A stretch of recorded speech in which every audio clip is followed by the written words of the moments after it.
Hey everyone, Gary James here, and I just wanted to make a quick video to let you guys know about something that can trip most people up, especially if you haven't had somebody sit down and tell you about where it comes from. And I'm just going to jump right into it, and that's the HOAs and CDDs in a community. It's very important to understand this. A lot of people don't really know the purpose of either organization. All they know that it costs money and there are rules involved. And that is generally true, but you also need to know where that money goes and how it's spent for each. So like I said, I'm just jumping right into this. Feel free to take notes. Also, you can always call or email me if I say something that you don't really understand or you think I misspoke. For all I know, you may actually know something and be able to teach me about it. So the purpose of HOAs and CDDs, I'll start with HOAs. The purpose of an HOA is to really enforce the rules that the homeowners association puts forward. Every community has rules. You know, for a long time I lived in a community that it was $25 for the year for the HOA, and they had rules, but they didn't enforce them. So they had, you know, for instance, they had a rule where you couldn't block the sidewalk, but habitually my friends would come over and they'd block the sidewalk, and I never got a letter or anything. Inversely, my in-laws, they live in a very well-known community in Wesley Chapel, and you know, they have very stringent rules, and they are not relaxed at all about them. You know, one of the rules that they got in trouble for when they first moved in was, you know, the HOA had somebody driving through the neighborhood every Saturday, and they saw their trash can from the street. That's an HOA violation. It's crazy, I know. Some neighborhoods are a little more strict than others. At the end of the day, don't broad brush HOAs as bad. Just make sure you find one that's good for you. You know, generally speaking, you don't want your neighbor to park their 60-foot boat on their lawn when their yard is only 75 feet wide.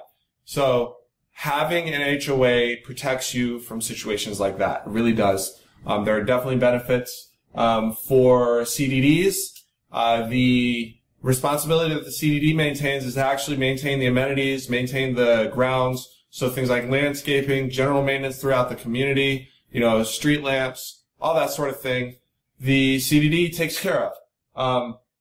Now, personally, I prefer it for things to be organized and set up that way. Sometimes the HOA and the CDD switch responsibilities.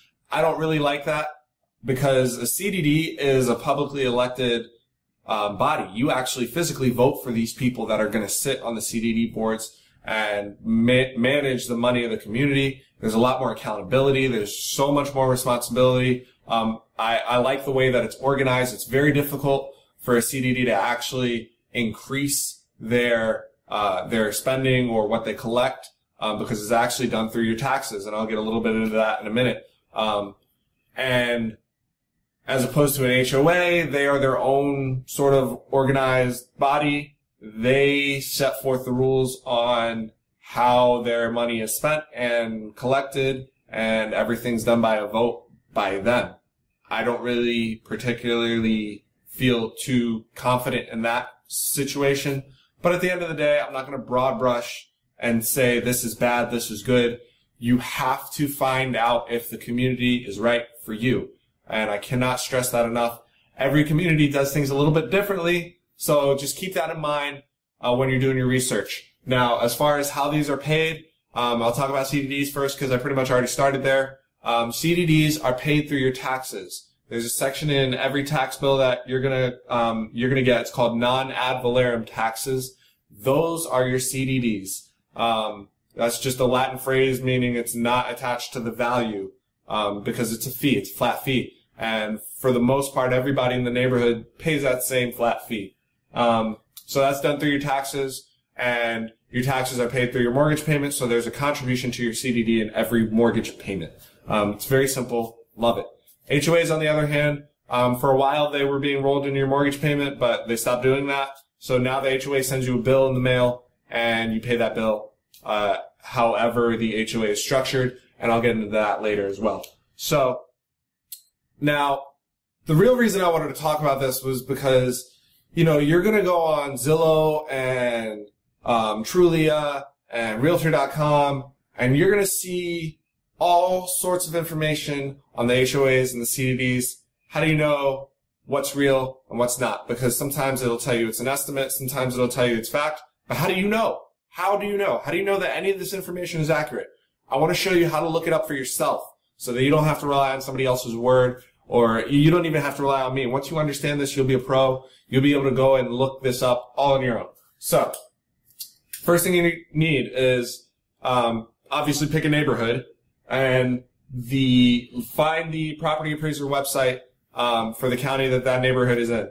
The second thing you need is a home builder's website. A lot of times people just Google the name of the neighborhood. It's really not enough. What you need to do, Google the home builder, and find their website in relation to this specific neighborhood. Also, this website, myfloridahomesmls.com. It is long and unnecessary for a name, but the information on there is amazing. In terms of information, it's a very underrated website. I'm not crazy about the website itself. It's not incredibly user-friendly, but this website pulls information off of the same system that realtors put the information for their listings on. So this information is essentially audited. People can get in a lot of trouble for putting estimates or false information on here.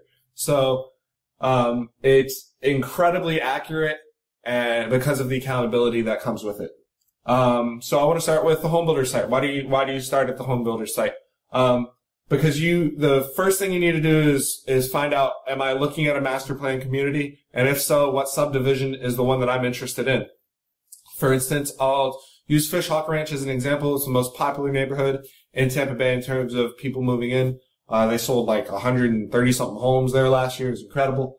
But the neighborhood structure, they have a whole bunch of different separate subdivisions within the community. And right now there's at least 4 different places that you can buy homes. You can buy a home in the preserve of Fishhawk Ranch. You can buy a home in Fishhawk West. You can buy a home in Lake. I think it's dang it, you gotta forgive me. Can't remember, but I know Lake is in the name. It's like, I want to call it Lakefront or Lakeside or something like that. And then there's Encore, which is their 55 plus section. It's so important to know which subdivision because different subdivisions will have different amenities.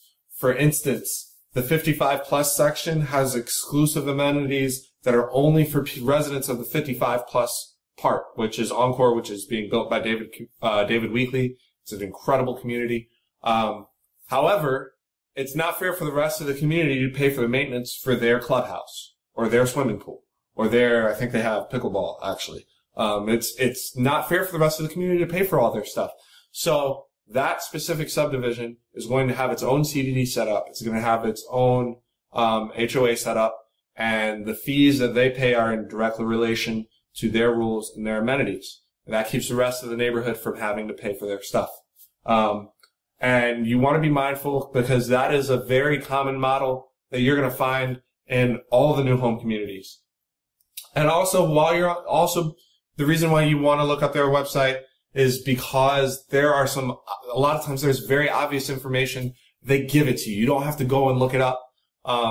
And they have to be accurate there because if the Zillow gives you wrong information, that's not the home builder's fault. But if the home builder gives you wrong information, that is the home builder's fault. They get in a lot of trouble, so they want to make sure that anything that goes on their website is accurate. So the next site that you want to go ahead and look up is the property appraiser website. It's very simple. Just find out the county of the neighborhood that you're interested in, and then Google that county plus property appraiser. So, for instance, let's say I'm interested in Estancia Wiregrass. I Google Pasco County property appraiser. It's going to be the first entry that shows up on Google, unless there's an ad above it, something like that.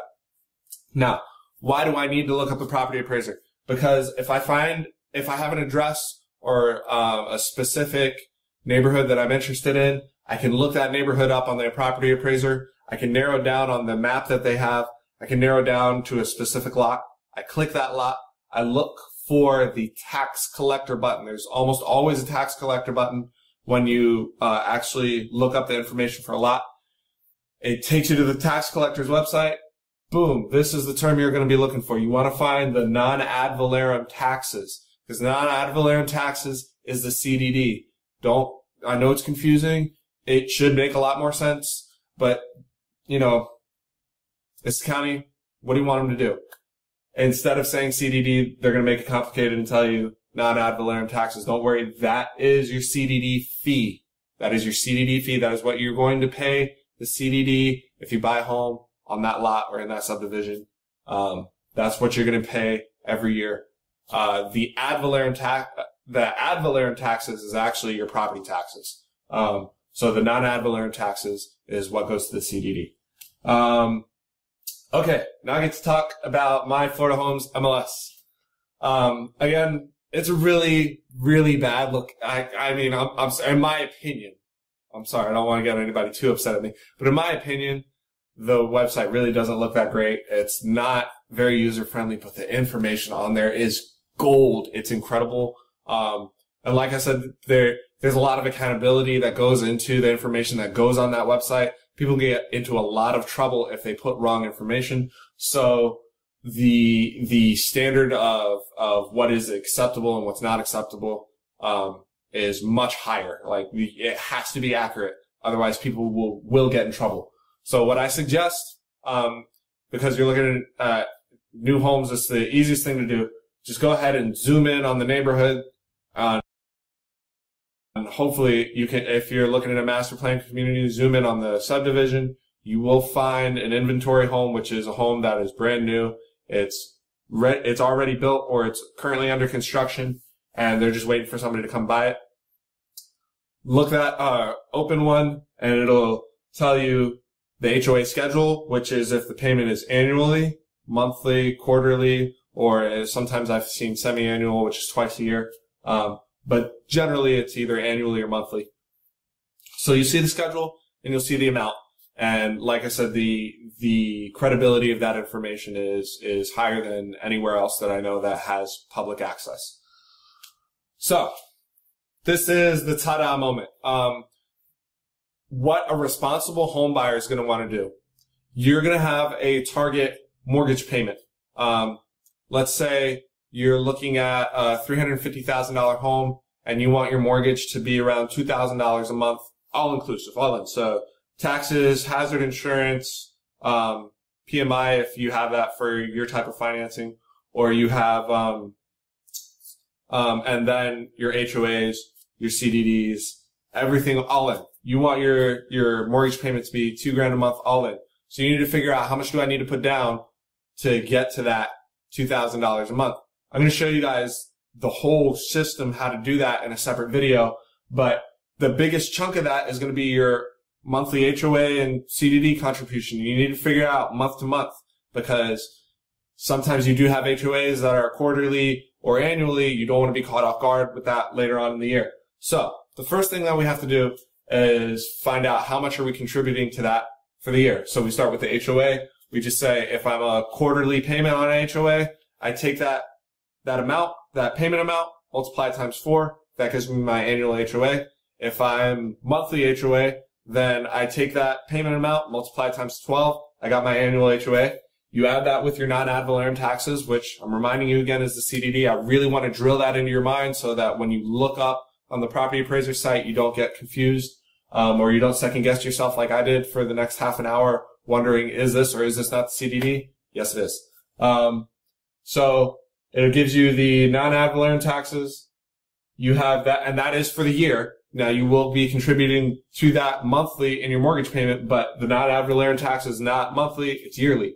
So you have that, you have your annual HOA, put them together, divided by 12, and that gives you your monthly HOA and CDD contribution. I know I talked really fast, but this is something that I do day in and day out. For me, it's easy, and I just want to make sure that people are considering this because this usually comes out to be a good chunk of change. It can be $200, $300, $500, $600. I've seen them all the way up to $800. I've seen it all the way as low as $60 a month. So you have to take that in mind, because if you have a target mortgage payment that you're trying to make, you need to know exactly how much money is going to be going towards your HOA and CDD. Otherwise, you can end up paying a lot more than you anticipated. So I hope that helped. And again, like I said, watch out for that video that I'm putting together on exactly how do you get to that target mortgage payment. It's going to be very useful, but I wanted to make sure you guys have this information so that you're not caught off guard by exactly how much this is going to affect you. So take it easy. See you later. I hope you find it valuable.